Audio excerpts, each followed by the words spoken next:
সব খবর নিয়মিত এই আয়োজনে আপনাদের স্বাগত জানাচ্ছি আমি মৌসুমী আহমেদ লোপা। আওয়ামী লীগ সর্বক্ষেত্রে আয়ামে জাহিলিয়াত প্রতিষ্ঠা করে গেছে এই মন্তব্য করেছেন প্রধান উপদেষ্টা ডক্টর মোহাম্মদ ইউনূস। সকালে রাজধানীর আয়নাঘর খ্যাত কয়েকটি গোপন বন্দিশালা পরিদর্শনে যান তিনি। এ সময় আরও বলেন, শুধু ক্ষমতায় টিকে থাকতে বিরোধী পক্ষকে বছরের পর বছর অন্ধকার কুঠুরিতে বন্দি রেখে এক নির্মমতার কালো ইতিহাস রচনা করেছে আওয়ামী লীগ সরকার। তাদের সহযোগী দোসরদের যে কোনো মূল্যে বিচার করারও প্রত্যয় ব্যক্ত করেন প্রধান উপদেষ্টা। প্রথমবারের মতো বহুল আলোচিত আয়নাঘর পরিদর্শনে প্রধান উপদেষ্টা ডক্টর মোহাম্মদ ইউনূস। সঙ্গে ছিলেন উপদেষ্টা মণ্ডলীর সদস্য, বিদেশি গণমাধ্যম প্রতিনিধি এবং বেশ কয়েকজন ভুক্তভোগী, যারা বছরের পর বছর বন্দী ছিলেন এসব আয়নাঘরে। মানুষ নিশ্চিন্ন হয়ে গেছে, কেউ বলতে পারছে না সে কোথায়। তার মেয়ে আপনাদের সামনেই ছিল আজকে, যে বলছে আমার মাকে কোথায় নিয়ে যাওয়া হয়েছে। আজ 9 বছর করে, 9 বছর ধরে আমরা আর খোঁজ পাইনি। সে নিজেও ছিল, 11 বছর বয়সে ছিল, সে মায়ের সঙ্গে ছিল, তাকে রেখে মাকে নিয়ে চলে গেছে। এই হলো সামান্য একটা দৃশ্য। আগারগাঁও র‍্যাব 2 এর কার্যালয়ের গোপন বন্দিশালার অনেক কিছুই মুছে ফেলার আলামত পাওয়া গেল স্পষ্ট। ভুক্তভোগীরা নিজেই বর্ণনা করলেন ভয়াবহ সেই নির্যাতনের কথা। ওই যে খুপড়ির মধ্যে তাকে রাখা হয়েছে, গ্রামে তো মুরগির খাঁচা চেয়ে বড় হয়, এরকম অবস্থা। মুরগিও নড়াচড়ার যেরকম জায়গা পায় না, ওরও নড়াচড়ার কোনো জায়গা নেই। ওকে ব্যবস্থা রাখা হয়েছে, মাসের পর মাস, বছরের পর বছর তাকে ব্যবস্থা রাখা। গত সরকার এই আইএমএ জাহেলিয়াতকে প্রতিষ্ঠিত করে গেছে সর্বক্ষেত্রে, এটা তার একটা নমুনা। প্রথম দিনের ভিজিটে কচুক্ষেত এবং উত্তরা এলাকার আয়নাঘরেও যান পরিদর্শক দল, যেটা নিয়েই খবর প্রচার হয়েছিল বিদেশি গণমাধ্যমে। গুম কমিশন যেটা আমাদের সামনে নিয়ে আসলো, সেটা হলো যে কি পরিমাণে একটা দেশকে সর্বদিকে ধ্বংস করা যায়, এমনকি মানুষের একেবারে সামান্যতম যে মানবিক অধিকার সেটুকু থেকে বঞ্চিত করে রেখে দেওয়া হয়েছে। আজকে এটা জাতির জন্য একটা বড় চূড়ান্ত রকমের একটা ডকুমেন্ট হবে। যারা করেছে তারা আমাদেরই সন্তান, আমাদেরই ভাই, আমাদেরই ঘনিষ্ঠ আত্মীয়, তারাই করেছে। এবং আমরা এই সমাজকে যদি এর থেকে বের করে না আনতে পারি, তাহলে এই সমাজ তো টিকে থাকবে না। মূলত সরকারের বিভিন্ন বাহিনীর গোপন বন্দিশালাগুলোকেই বলা হয় আয়নাঘর। শেখ হাসিনার শাসন আমলে 2009 থেকে 2021 সালে সেপ্টেম্বর পর্যন্ত কমপক্ষে 1,500-এরও বেশি মানুষকে গোপনে বন্দী করে রাখার তথ্য পেয়েছে গুম কমিশন। পর্যায়ক্রমে অন্যান্য আয়নাঘরও পরিদর্শন করবেন প্রধান উপদেষ্টা ডক্টর মোহাম্মদ ইউনূস। যারা করেছে তাদের বিচার করতে হবে, তা না হলে আপনি নিষ্কৃতি পাবো না এটার থেকে। এই যে কাজগুলো করে গেল তারা, তা না হলে আমরা আবার মুক্তভাবে বলবো কি করে যে আমরা এই দেশের মানুষ, আমরা পরিষ্কার। যারা করেছে তাদের জন্য আমরা কেন মুক্ত হতে যাব। আব্দুল্লাহ তুহিন, যমুনা নিউজ, ঢাকা। বাংলাদেশে যত আয়নাঘর আছে সব খুঁজে বের করা হবে, জানিয়েছেন প্রধান উপদেষ্টার প্রেস সচিব শফিকুল আলম। দুপুরে রাজধানীর ফরেন সার্ভিস একাডেমিতে আয়োজিত এক সংবাদ সম্মেলনে কথা জানান তিনি। বলেন, দেশে 7 থেকে 800-র বেশি আয়নাঘর বা টর্চার সেল আছে। প্রধান উপদেষ্টা সহ 6 জন উপদেষ্টা, গুম কমিশনের সদস্যরা, গুমের শিকার 8 ব্যক্তি এবং 3টি বিদেশি গণমাধ্যমের প্রতিনিধিরা আয়নাঘর পরিদর্শন করেছে। আরও জানান, আয়নাঘরের আলামত ধ্বংস করা হয়েছে কিনা তা তদন্ত করে দেখছে গুম কমিশন এবং আন্তর্জাতিক অপরাধ ট্রাইব্যুনাল। তবে পরিদর্শন করা আয়নাঘরগুলোর কিছু জায়গায় নতুন প্লাস্টার দেখা গেছে। বলেন, জাতিসংঘের প্রতিবেদনে বলা হয়েছে এসব শেখ হাসিনার নির্দেশে হয়েছে। এ সময় উপ প্রেস সচিব আজাদ মজুমদার জানান, 2 দিনের সংক্ষিপ্ত সফরে আজ সংযুক্ত আরব আমিরাত সফরে যাচ্ছেন প্রধান উপদেষ্টা। ফিরবেন আগামী শুক্রবার।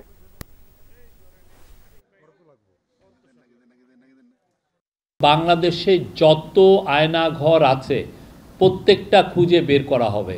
সোফার আমাদের কাছে গুম কমিশনের ইনভেস্টিগেশন অনুযায়ী এবং সিকিউরিটি ফোর্সে যা ইনভেস্টিগেশন করেছে, আমরা জেনেছি এটার সংখ্যা কয়েকশো, মেবি 700 থেকে 800, এবং এইটা আরও বের হচ্ছে। এবং এটা বোঝা যাচ্ছে যে এটা শুধুমাত্র ঢাকায় কনসেন্ট্রেট ছিল না, প্রত্যন্ত অঞ্চলেও এরকম অনেক আয়নাঘর ছিল। প্রধান উপদেষ্টা সংযুক্ত আরব আমিরাতের উদ্দেশ্যে 2 দিনের সংক্ষিপ্ত সফরে ওয়ার্ল্ড গভর্নমেন্ট সামিটে যোগদানের জন্য রওনা দেবেন। উনি সেখানে আরব আমিরাতের সরকার এবং রাষ্ট্রপ্রধান দুজনের সাথে আলোচনা করবেন। জুলাই আগস্টের ছাত্র জনতার গণ অভ্যুত্থানে অন্তত 1400 জন নিহত হয়েছে বলে জানিয়েছে জাতিসংঘের ফ্যাক্ট ফাইন্ডিং মিশন। এদের অন্তত 78% আইনশৃঙ্খলা বাহিনীর গুলিতে মারা গেছে বলেও জানায় তারা। এমনকি সেই সময় শিশুরাও টার্গেট কিলিংয়ের শিকার হয়েছে বলে উঠে এসেছে তদন্ত রিপোর্টে। সে সময়ে সরকার প্রধান শেখ হাসিনার নির্দেশনাতেই এসব হত্যাকাণ্ড ঘটেছে বলেও জানিয়েছে সংস্থাটি। মানবাধিকার বিষয়ক হাই কমিশনার ভলকার তুর্ক বলেছেন, ক্ষমতায় টিকে থাকতেই এই অপরাধ। জবাবদিহিতা ও ন্যায় বিচার প্রতিষ্ঠায় জুলাই হত্যাকাণ্ডের বিচার করতেই হবে।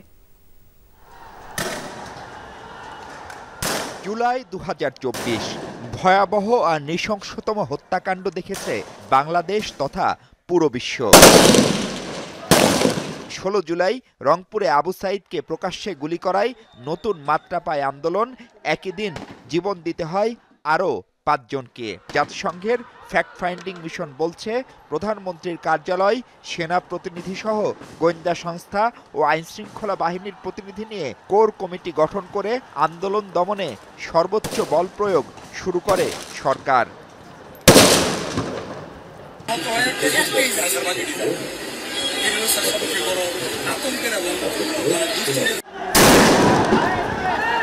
সংস্থাটি আরও বলছে, শেখ হাসিনার নির্দেশনায় স্বরাষ্ট্রমন্ত্রী আসাদুজ্জামান খান কামাল নিজে তদারক করেন পরিকল্পিত এই দমন কৌশল। The top echelons of the previous government were aware and in fact were involved in গত সরকারের শীর্ষ ব্যক্তিরা এসব ঘটনার কথা জানত এবং তারা সরাসরি সম্পৃক্ত ছিল।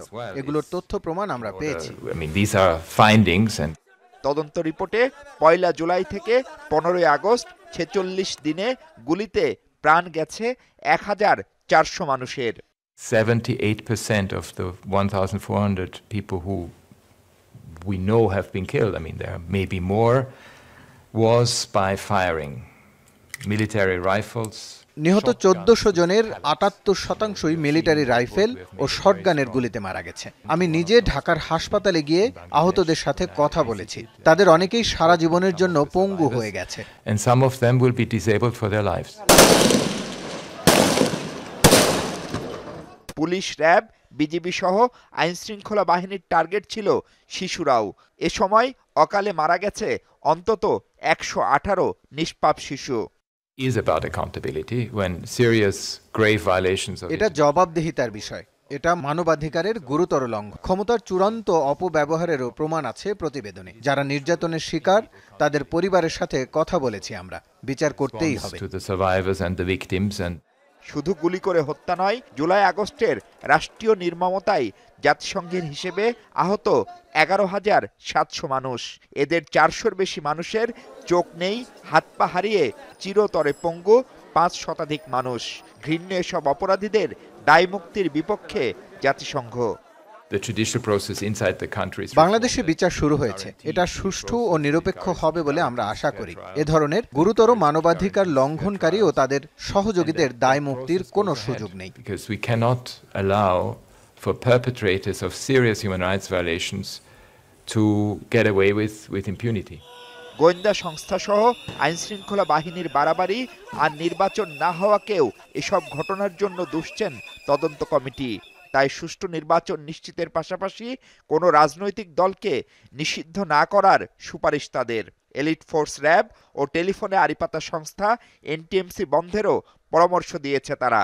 Back them in Bangladesh and face them the judicial process. July August হত্যাকাণ্ডের সম্পৃক্তরা অনেকেই দেশের বাইরে থাকায় তাদের ফেরাতে জাতিসংঘের এখনো কিছু করার নেই বলেও জানানো হয় সংবাদ সম্মেলনে। ছিল ঢাকায় আন্তর্জাতিক অপরাধ ট্রাইব্যুনালে চলমান বিচার প্রক্রিয়ায় নিরপেক্ষতা ও স্বচ্ছতা বজায় রাখার তাগিদও।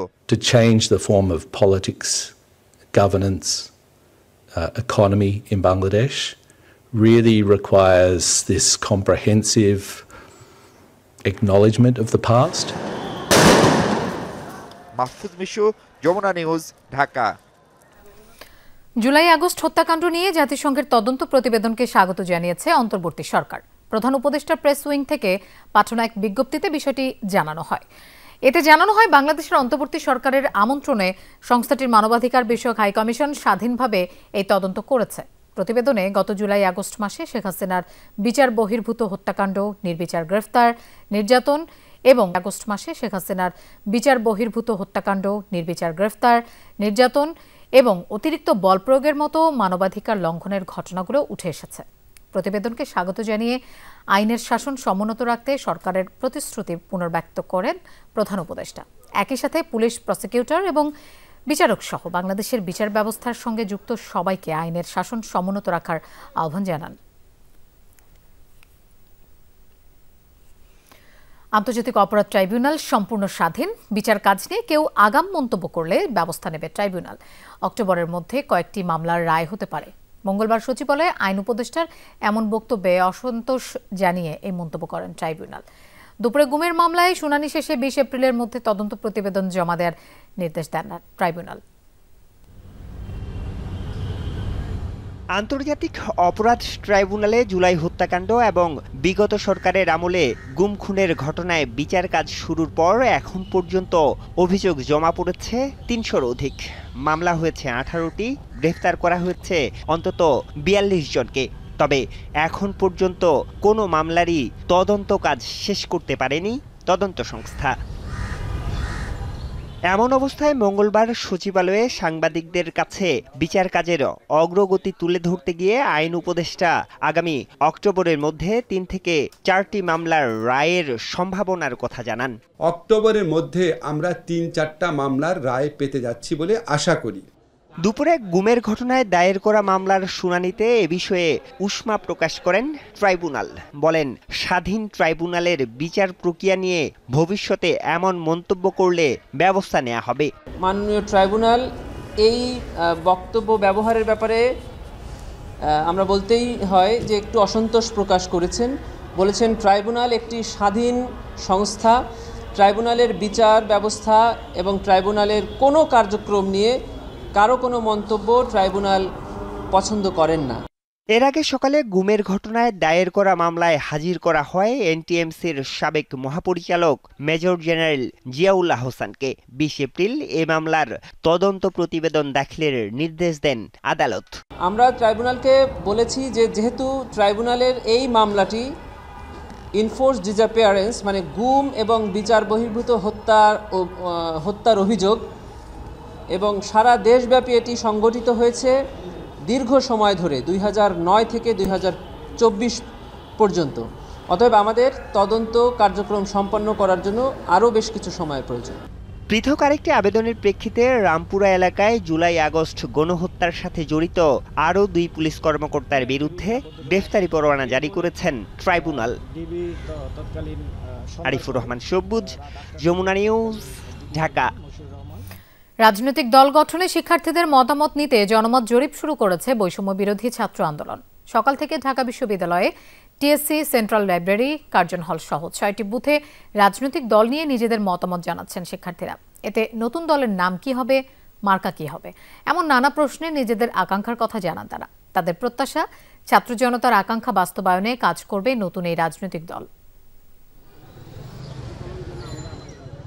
নতুন রাজনৈতিক দল গঠনে দেশব্যাপী আপনার চোখে নতুন বাংলাদেশ শীর্ষক জনমত জরিপ। বুধবার ক্যাম্পেইনের প্রথম দিন ঢাকা বিশ্ববিদ্যালয়ের 6টি পয়েন্টে মতামত নেওয়া হয় শিক্ষার্থীদের। সকাল থেকে ঢাকা বিশ্ববিদ্যালয়ের টিএসসি, সেন্ট্রাল লাইব্রেরি, কার্জন হল সহ 6টি বুথে রাজনৈতিক দল নিয়ে নিজেদের মতামত জানান শিক্ষার্থী সহ বিভিন্ন শ্রেণী পেশার মানুষ। যেখানে নতুন দলের নাম, মার্কা সহ নানা প্রত্যাশার কথা লেখেন তারা। এই ফোরামের ভিতরে যেই বিষয়গুলো তুলে ধরা হয়েছে, এগুলো যদি আসলে আমরা আমাদের চিন্তাটাকে আসলে ফোরামটা দেওয়ার অর্থ হলো আপনাকে চিন্তা করতে হবে। আমরা সবাই নতুন দলের একটা প্রত্যাশা করছি। অবশ্যই সেটা ছাত্র জনতার মতামতের ভিত্তিতেই হবে। ইতিপূর্বে অন্য কোনো রাজনৈতিক দল মানুষের প্রত্যাশা আকাঙ্ক্ষা জানতে চেয়েছে কিনা আমি জানি না। সংগঠকরা বলছেন, রাজনৈতিক দল গঠনে গণ অভ্যুত্থানে অংশ নেওয়া শিক্ষার্থীদের ভালোই সাড়া পাচ্ছেন। সেই শিক্ষার্থীরা এখানে স্বতঃস্ফূর্তভাবে অংশগ্রহণ করছে এবং আমাদের ফর্ম শর্ট পড়ে গিয়েছিল, আমরা মাত্র ওই যে ফর্ম আনিয়েছি।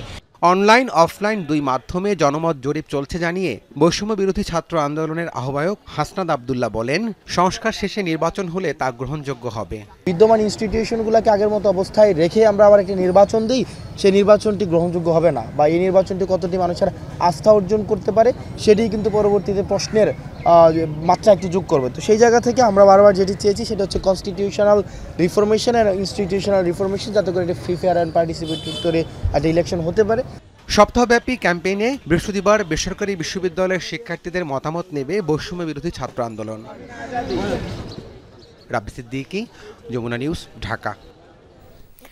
গাজায় আবার যুদ্ধ শুরুর হুমকি দিয়েছেন ইসরায়েলের প্রধানমন্ত্রী বেনিয়ামিন নেতানিয়াহু। ডোনাল্ড ট্রাম্পের হুমকির একদিন পর হামাসের প্রতি আলটিমেটাম দিয়েছেন তিনিও। হুঁশিয়ারি দিয়েছেন শনিবার দুপুরের মধ্যে জিম্মিদের মুক্তি না দিলে বাতিল হবে যুদ্ধবিরতি। আবারও শুরু হবে কঠিন লড়াই এবং তা চলবে হামাসকে পুরোপুরি ধ্বংস করা পর্যন্ত। এর মধ্যে গাজা উপত্যকা ঘিরে সেনা মোতায়েনের নির্দেশ দিয়েছেন নেতানিয়াহু। যুদ্ধবিরতি কার্যকরের ৩ সপ্তাহ পরও গাজায় বন্ধ হয়নি হত্যাযজ্ঞ। ফিলিস্তিনিদের নিজ বাড়ি ফেরায় বাধা দেয়া হচ্ছে পদে পদে। আটকে রাখা হচ্ছে ত্রাণের গাড়ি, যা স্পষ্টত যুদ্ধবিরতি চুক্তির লঙ্ঘন। ইসরায়েলের বিরুদ্ধে এসব অভিযোগ তুলে সোমবার জিম্মি মুক্তি স্থগিতের হুঁশিয়ারি দেয় হামাস। ফিলিস্তিনি সংগঠনের এমন পদক্ষেপের জবাবে কঠোর বার্তা দেন মার্কিন প্রেসিডেন্ট ডোনাল্ড ট্রাম্প।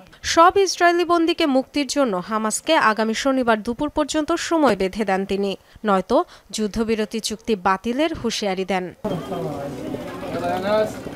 একদিনের মাথায় ট্রাম্পের হুমকির সুরের পুনরাবৃত্তি করলেন ইসরায়েলের প্রধানমন্ত্রী বেনিয়ামিন নেতানিয়াহু। মঙ্গলবার দেশটির নিরাপত্তা বিষয়ক মন্ত্রিসভার 4 ঘণ্টাব্যাপী বৈঠক শেষে ভিডিও বার্তা দেন নেতানিয়াহু। হুঁশিয়ারি দেন শনিবারের মধ্যে জিম্মিরা মুক্তি না পেলে গাজায় আবারও শুরু হবে পূর্ণাঙ্গ হামলা। এরই মধ্যে উপত্যকা ঘিরে সেনা মোতায়েন সহ নেওয়া হচ্ছে যুদ্ধের প্রস্তুতি। সেনাদের ছুটি বাতিল, এমনকি রিজার্ভ সেনাদেরও প্রস্তুত থাকতে বলা হয়েছে। প্রেসিডেন্ট ট্রাম্পের দাবি এবং গাজার ভবিষ্যৎ নিয়ে তার যুগান্তকারী পরিকল্পনাকেও স্বাগত জানাই। হামাসের চুক্তি লঙ্ঘনের সিদ্ধান্তের প্রেক্ষিতে গাজার ভেতরে ও বাইরে সেনা মোতায়েনের নির্দেশ দিয়েছি। শনিবার দুপুরের মধ্যে হামাস জিম্মিদের ফিরিয়ে না দিলে যুদ্ধবিরতির সমাপ্তি হবে। সেনারা গাজায় ফিরবে এবং হামাসকে চূড়ান্তভাবে পরাজিত না করা পর্যন্ত লড়বে। ইসরায়েলি আগ্রাসনে গাজায় হাজার হাজার মৃত্যু আর ধ্বংসযজ্ঞের পর গত 19 জানুয়ারি কার্যকর হয় যুদ্ধবিরতি। যে কোনো মূল্যে চুক্তি টিকিয়ে রাখতে চেষ্টা করে যাচ্ছে মধ্যস্থতাকারীরা। মরিয়া জিম্মিদের পরিবারগুলো বেনিয়ামিন নেতানিয়াহুকে চাপ প্রয়োগে ক্রমাগত রাজপথে বিক্ষোভ করে যাচ্ছে ইসরায়েলিরা। ডরথি দাস্ট্রিন, যমুনা নিউজ। প্রধান উপদেষ্টা ডক্টর মোহাম্মদ ইউনূসের সঙ্গে বিদায়ী সাক্ষাৎ করেছেন ওমানের রাষ্ট্রদূত আব্দুল গাফফার বিন আব্দুল করিম আল বুলুশি। মঙ্গলবার ঢাকার রাষ্ট্রীয় অতিথি ভবন যমুনায় এই সাক্ষাৎ অনুষ্ঠিত হয়। সাক্ষাৎকালে রাষ্ট্রদূত আল বুলুশি প্রধান উপদেষ্টাকে শুভেচ্ছা জানান। বলেন, তার নেতৃত্বে বাংলাদেশ ওমান সম্পর্ক আরও শক্তিশালী হবে। বাংলাদেশের রাষ্ট্রদূতের সফল মেয়াদ শেষ করায় তাকে অভিনন্দন জানান ডক্টর ইউনূস। বাংলাদেশি শ্রমিকদের জন্য পুনরায় ভিসা চালুর আহ্বান জানান তিনি। দুদেশের মধ্যে বাণিজ্য ও জ্বালানি সম্পর্ক সম্প্রসারণে সহযোগিতা করার অনুরোধও জানান প্রধান উপদেষ্টা। রাষ্ট্রদূত জানান, বর্তমানে ওমানে প্রায় 7 লাখ বাংলাদেশি কর্মরত। তিনি আরও বলেন, দেশটির জ্বালানি খাতে দক্ষ কর্মীদের ব্যাপক চাহিদা রয়েছে। গণ অভ্যুত্থানে আহতদের হাসপাতালে নিবন্ধন সম্পন্ন করে তাদের হাতে স্মার্ট কার্ড তুলে দিল নির্বাচন কমিশন। রাজধানীর পঙ্গু হাসপাতালে আহতদের হাতে স্মার্ট কার্ড তুলে দেন এনআইডির মহাপরিচালক। নতুনভাবে কোনো স্বৈরাচারের যেন উত্থান না হয়, জনবান্ধব প্রতিনিধি নির্বাচন করতে চায় তারা। জাতীয় পরিচয়পত্র হাতে পেয়ে নিজেদের অভিব্যক্তি তুলে ধরেন আহত নতুন ভোটাররা। অনিয়ম, দুর্নীতি, দ্রব্যমূল্যের ঊর্ধ্বগতি, ভোট চুরি, বৈষম্য। আওয়ামী লীগ সরকারের অত্যাচারের বিরুদ্ধে প্রতিবাদ ছিল জুলাই অভ্যুত্থান। ছাত্র জনতা দৃঢ়তার মুখে ক্ষমতাচ্যুত হয়ে দেশ ত্যাগে বাধ্য হন শেখ হাসিনা। স্বাস্থ্য অধিদপ্তরের হিসাব অনুযায়ী এই আন্দোলনে 20,000-এর বেশি মানুষ আহত হয়েছে। বিভিন্ন হাসপাতালে চিকিৎসাধীন অনেকে, যাদের বয়স 18 কিন্তু জাতীয় পরিচয়পত্র পাননি। হাসপাতালে নিবন্ধন করে তাদের স্মার্ট কার্ড প্রদান করছে নির্বাচন কমিশন। এরই ধারাবাহিকতায় পঙ্গু হাসপাতালে 17 জনকে স্মার্ট কার্ড দেয়া হলো। 18 বছর হয়নি এমন 3 জনকে প্লাস্টিকের জাতীয় পরিচয়পত্র দেয়া হয়েছে, তবে তারা ভোট দিতে পারবেন না। বিভিন্ন হাসপাতালে আহতদের পর্যায়ক্রমে জাতীয় পরিচয়পত্র দেয়া হবে, জানান এনআইডি মহাপরিচালক। বাংলাদেশের যে কোনো হাসপাতালে যদি জুলাইয়ে বিপ্লবে আহত কোনো ছাত্র বা জনতা অসুস্থ থেকে থাকে এবং এনআইডি সেবা পায়নি অথবা পাওয়া দরকার, আমরা তাদের কাছে খবর পেলেই পৌঁছে যাব। রনি 4 আগস্ট গুলিবিদ্ধ হন চট্টগ্রামে। বাম হাত কখনোই ঠিক হবে না জানিয়েছে চিকিৎসকরা। সুষ্ঠু নির্বাচন এবং দেশের মানুষের অধিকার ফিরে পেলে কষ্ট সার্থক হবে। স্মার্ট কার্ড হাতে পেয়ে এভাবেই নিজের অভিব্যক্তি তুলে ধরেন রনির মতো বাকি আহতরা। আমরা চাই না যে বিগত দিনে কোনো স্বৈরাচার আসুক, আমাদের মতো আরও ছেলে মেয়ের যান যাক বা আমাদেরকে আবার রাস্তায় নামতে হয়। এখন দেশের একটা নাগরিক হয়েছে, নিজের কাছে এখন অন্যরকম লাগতেছে। শান্তিভাবে যেন ভোটটা দিতে পারে, নিজের ভোটটা যেন নিজের হাত দিয়ে দিতে পারে, যে আমি ভোট দিতে গেলাম যেন বলা না হয় যে আমার ভোটটা হয়ে গেছে। যাকে আমার মনে হবে যে সে জনবান্ধব, যাকে আমার মনে হবে যে সে দেশের ভালো চায়। এখন বর্তমানে যে সমস্যাটা চলছে, যে মুদ্রাস্ফীতির সমস্যা চলছে বাংলাদেশে, আমি দেখব যে যাদের কারণে এটা কমে আসতেছে, তো হচ্ছে আমি তো অবশ্যই তাকে নির্বাচিত করার চেষ্টা করব। নতুন স্মার্ট কার্ড প্রদানের পাশাপাশি সংশোধনের কাজও করছে নির্বাচন কমিশন। লাভলি বিথি, যমুনা নিউজ, ঢাকা। একদম ফ্রেশ বিশ্বমানের প্রযুক্তির সকল সুবিধা নিয়ে ভালো থাকুন আপনিও। কঙ্কা 13 ফেব্রুয়ারি দিবাগত রাতে চ্যাম্পিয়ন্স ট্রফি খেলতে দেশ ছাড়বে বাংলাদেশ দল। তার আগে মিরপুর শেরে বাংলা স্টেডিয়ামে সোমবার অফিসিয়াল ফটো সেশনে অংশ নিয়েছেন নাজমুল হোসেন শান্তরা। এরপর প্রেস কনফারেন্সে অধিনায়ক শুনিয়েছেন চ্যাম্পিয়ন্স ট্রফিতে তাদের চ্যাম্পিয়ন হওয়ার লক্ষ্যের কথা। গুরুরা সবসময় শিষ্যদের আদরে রাখেন, সুযোগ পেলে শিষ্যরাও গুরুদের যত্ন করেন, ঠিক মাহমুদুল্লাহ রিয়াদের মতো। ছবির এই হাসি মুখের মতোই মিরপুর শেরিবাংলা স্টেডিয়ামে চ্যাম্পিয়ন্স ট্রফির অফিসিয়াল ফটো সেশনে সব ক্রিকেটারের মুখেই হাসি ছিল। 15টা বাঘের হাসি মুখ সঙ্গী করে নেতা নাজমুল হোসেন শান্ত শুনিয়েছেন চ্যাম্পিয়ন্স ট্রফি জয়ের স্বপ্নের গল্প। জানিয়ে রাখা, চ্যাম্পিয়ন্স ট্রফির বর্তমান সেমিফাইনালিস্ট বাংলাদেশ। আমরা চ্যাম্পিয়ন হওয়ার লক্ষ্যে যাচ্ছি। এখানে যে 8টা টিম আছে, 8টা টিমই ডিজার্ভ করে চ্যাম্পিয়ন হওয়ার জন্য, এবং এই 8টা কোয়ালিটি টিম, এবং আমি বিশ্বাস করি আমাদের টিমের ওই অ্যাবিলিটি আছে। বাড়তি প্রেশারের কথা আমার মনে হয় না যে কেউ বাড়তি প্রেশার ফিল করবে, কারণ সবাই এটাই চাচ্ছে, সবাই এটাই চায় মনে প্রাণে, এবং সবাই এটাই বিশ্বাস করে যে আমাদের ওই অ্যাবিলিটিটা আছে। বিপিএল শেষ হওয়ার সপ্তাহখানেকের মধ্যেই বাংলাদেশ দলকে চ্যাম্পিয়ন্স ট্রফি খেলতে যেতে হচ্ছে। 20 ওভারের ফরম্যাট থেকে ওয়ানডেতে শিফট হওয়া কতখানি কঠিন, তার উপরে অধিনায়ক শান্তই ম্যাচ প্র্যাকটিসের বাইরে 1 মাস হলো। ম্যাচ খেলতে পারি না, এর ভিতরে পজিটিভ কিছু দিক ছিল, যেরকম আমি রেগুলারই এক্সট্রা ব্যাটিং করার সুযোগ পেয়েছি, কিভাবে আর একটু প্রিপেয়ার হতে পারি। অনেকদিন পরে ম্যাচ খেলবো, ম্যাচ প্রিপারেশনটা আসলে এখানে হচ্ছে। গতকালকে একটা ম্যাচ সিনারিও হয়েছে, আজকে একটা হবে, এবং সামনে আর একটা প্র্যাকটিস ম্যাচ আছে। সো ম্যাচ প্র্যাকটিসটা ওইখানে হয়ে যাবে। আর এই ফরম্যাটটা তো আমরা ছোটবেলা থেকে অনেক খেলি, সো অ্যাডজাস্টমেন্টের খুব একটা প্রবলেম হয় না। বাংলাদেশ দলের চ্যাম্পিয়ন্স ট্রফি মিশনের ভেনিউ দুবাইয়ের রাওয়ালপিন্ডি। দুটোই, বিশেষ করে রাওয়ালপিন্ডির উইকেট ব্যাটিং ফ্রেন্ডলি। ওই উইকেটে 300-র বেশি রান করা ছাড়া বিকল্প দেখছেন না শান্ত।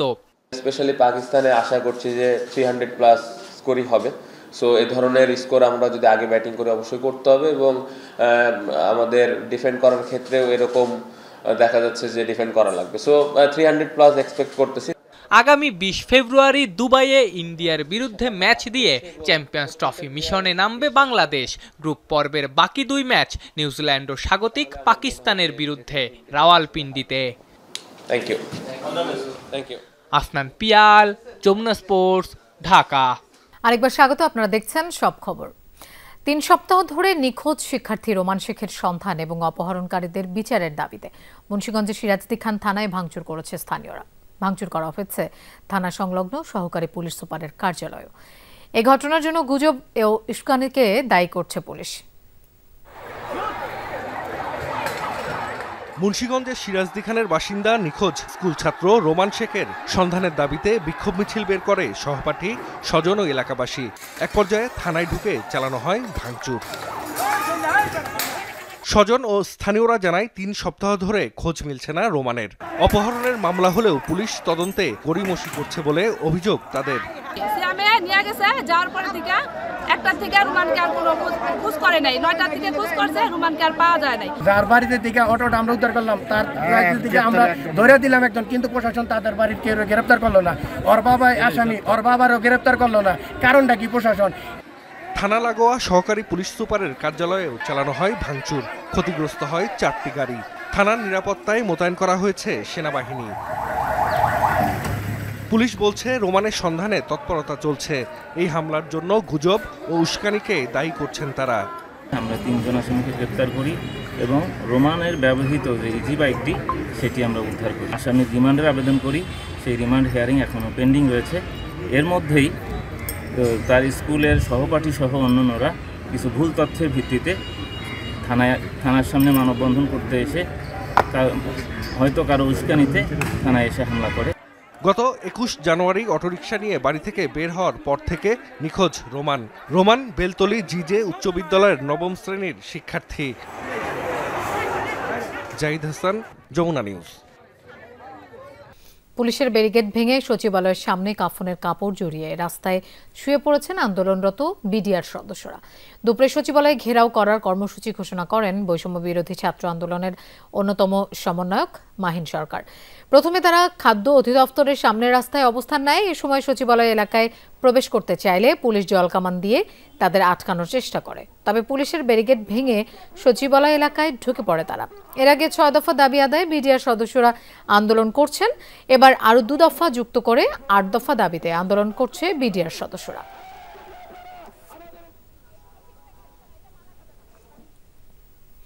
আইনজীবীদের আদালত বর্জনের ডাকে 4র্থ দিনের মতো বন্ধ রয়েছে ঢাকার সাইবার ট্রাইব্যুনালের বিচার কাজ। আইনজীবীদের অভিযোগ, ট্রাইব্যুনালের বিচারক নূরে আলম অনেকদিন ধরেই বিচারক সুলভ আচরণ করছেন না। ঘটনা তদন্ত করে দায়ীদের বিরুদ্ধে মামলা ও দায়ী আইনজীবীদের সনদ বাতিল চেয়েছে বিচারকদের সংগঠন জুডিশিয়াল সার্ভিস অ্যাসোসিয়েশন। ঢাকার সাইবার ট্রাইব্যুনালের এজলাস কক্ষ বিচারক মোহাম্মদ নূরে আলমকে প্রত্যাহারের দাবিতে গত রোববার থেকে আন্দোলন করছেন আইনজীবীরা। এক পর্যায়ে আদালত বর্জনের সিদ্ধান্ত নেয় ঢাকা আইনজীবী সমিতি। এতে বন্ধ হয়ে যায় ট্রাইব্যুনালের বিচার কাজ। এজলাস কক্ষে বিচারক ও আইনজীবীদের বাদানুবাদের সিসি ক্যামেরার ফুটেজ গণমাধ্যমে প্রচার হওয়াকে নেতিবাচক হিসেবে দেখছেন ঢাকা আইনজীবী সমিতি। বেশ কয়েকজন বিচারক ওনাকে আরও এরকম আচরণ করার জন্য উস্কিয়ে দিয়েছেন। তা না হলে এটা অত্যন্ত ছোট একটা বিষয় ছিল। আইনজীবীদের অভিযোগ, বিচারক নূরে আলম অনেক দিন ধরেই অন্যায্য আচরণ করছেন, তাই বাধ্য হয়েই বর্জনের সিদ্ধান্ত।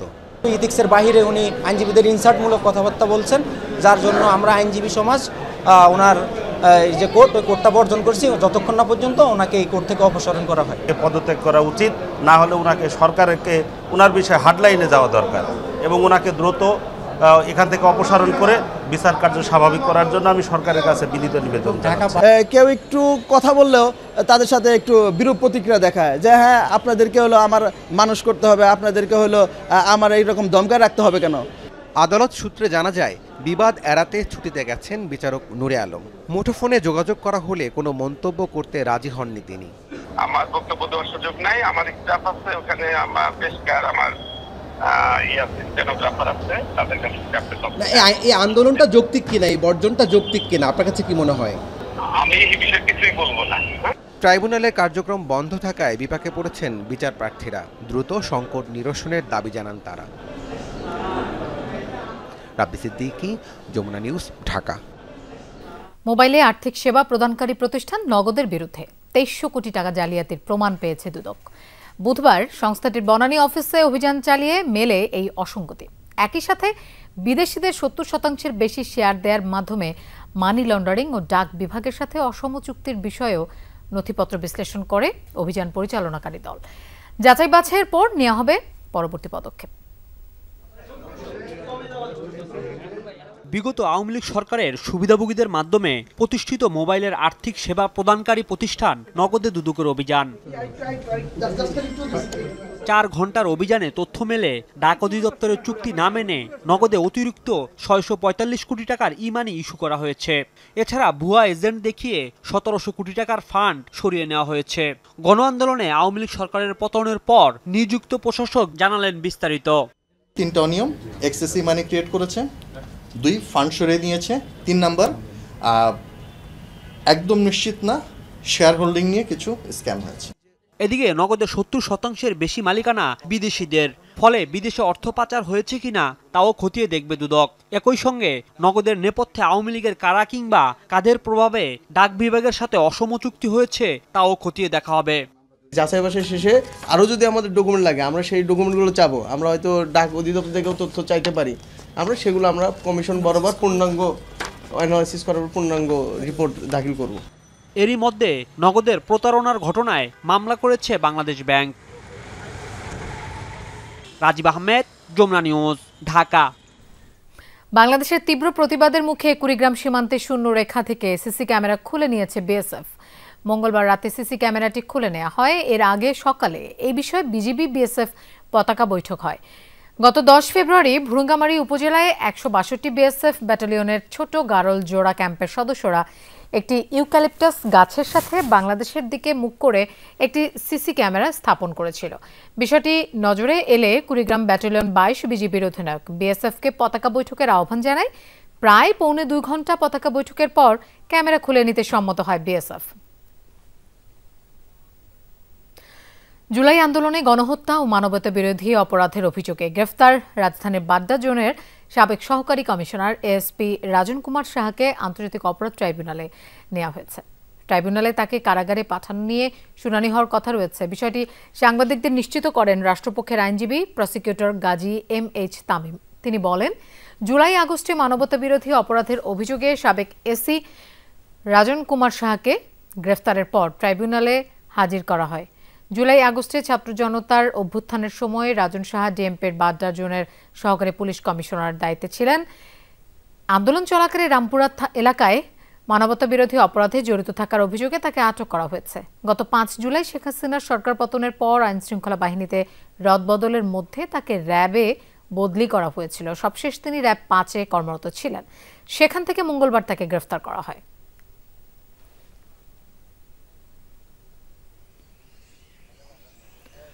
জাতীয় জরুরি সেবা 999-এ বাংলার পর এবার চালু হলো ইংরেজি ভাষায় সেবা প্রদান কার্যক্রম।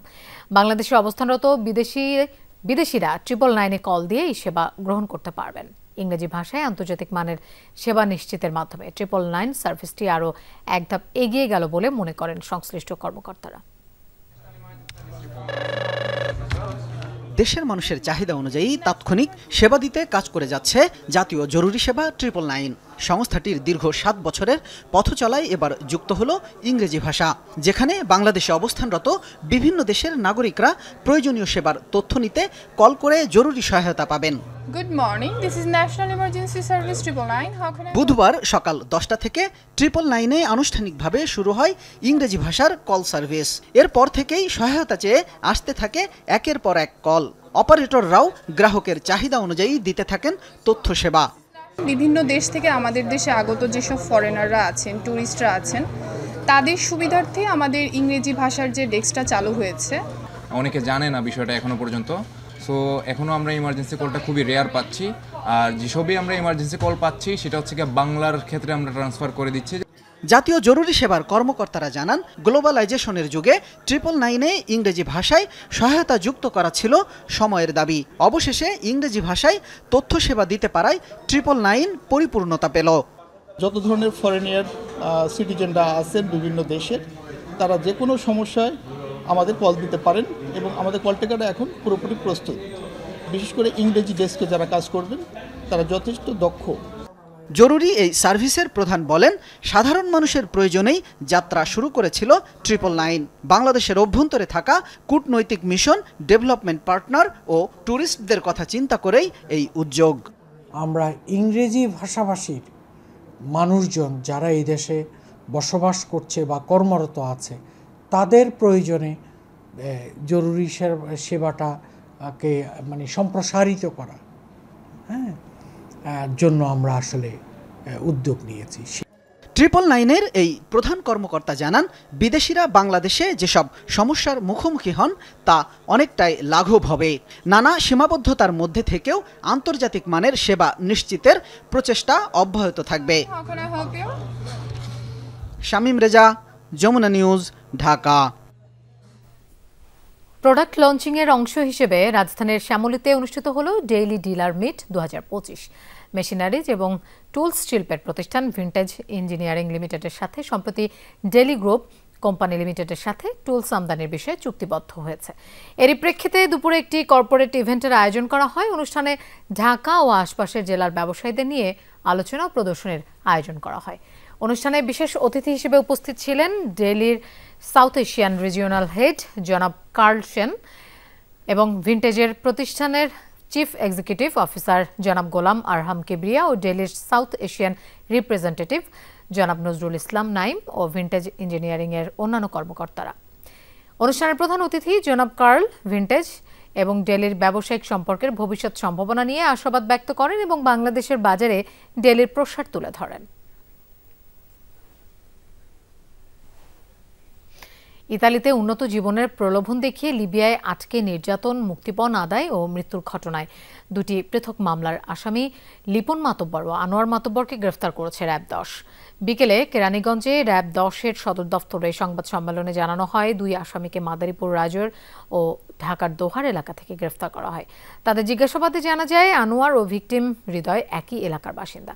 অবৈধ পথে লিবিয়া হয়ে ইতালিতে লোক পাঠানোর কথা বলেন তারা। আসামিরা জনপ্রতি 16 লাখ টাকা চুক্তি করত। অবৈধ পথে লিবিয়া নিয়ে তাদেরকে আটকে অমানবিক নির্যাতনের ভিডিও ধারণ করে রাখত বলে সংবাদ সম্মেলনে জানায় র্যাব। পরবর্তীতে উক্ত নির্যাতনের ভিডিও ভুক্তভোগীর পরিবারের কাছে পাঠিয়ে টাকা আদায় করত। পাকিস্তানে অনুষ্ঠিত হয়েছে বহুজাতিক সামরিক মহড়া। যুক্তরাষ্ট্র, চীন, সৌদি আরব সহ 7টি দেশ অংশ নেয় এই নৌ সামরিক মহড়ায়। এতে অংশ নেয় বাংলাদেশও। আমান 25 নামের এই যুদ্ধ প্রশিক্ষণের লক্ষ্য ছিল সমুদ্র সীমার নিরাপত্তা নিশ্চিতের পাশাপাশি প্রতিবেশী দেশগুলোর সাথে পারস্পরিক সম্পর্ক বৃদ্ধি করা। এসব দেশের নৌবাহিনীর ফ্রিগেট, ডেস্ট্রয়ার, মিসাইল বোট সহ বিভিন্ন ধরনের সামরিক জাহাজ যোগ দেয় যুদ্ধ প্রশিক্ষণে। এর পাশাপাশি স্পেশাল ফোর্সের সদস্যরাও অংশ নেন এই মহড়ায়। দর্শক, এই ছিল আজকে সব খবরের আয়োজনে। আর এতক্ষণ সাথে থাকার জন্য ধন্যবাদ সবাইকে।